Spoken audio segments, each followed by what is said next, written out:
campaigners have claimed a no vote in Ireland's abortion referendum will protect unborn children with Down syndrome, despite government assurances that disability will not be grounds to end pregnancy.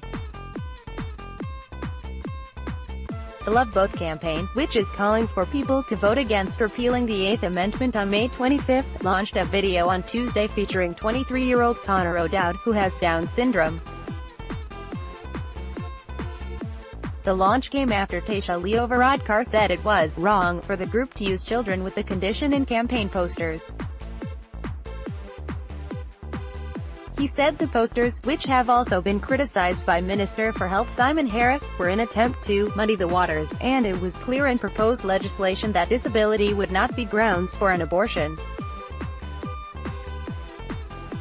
But Cora Sherlock, from the Love Both campaign, said, yesterday, Simon Harris said that the government specifically excluded disability as a grounds for abortion in the proposed legislation, but this is not correct.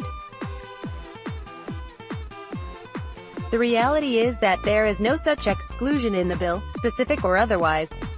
The campaign video shows Mr. O'Dowd, from Louth, saying, "I love my life. Please save babies with Down syndrome," Ms. Sherlock said. Conor is just one of the people with Down syndrome who have come forward in the last few weeks to speak out against the government's abortion proposals. Mr. O'Dowd was at a campaign press conference at Buswell's Hotel in Dublin with his mother Adrienne Monica Hatterian, who found out her baby Chris had Down syndrome while she was pregnant. Ms. Hatterian said, "You get no support in hospital, you are just pushed to terminate the pregnancy. They will make arrangements for you to travel to England." Mr. Varadkar and Mr. Harris joined other ministers to canvass for the yes vote in Dublin on Tuesday morning.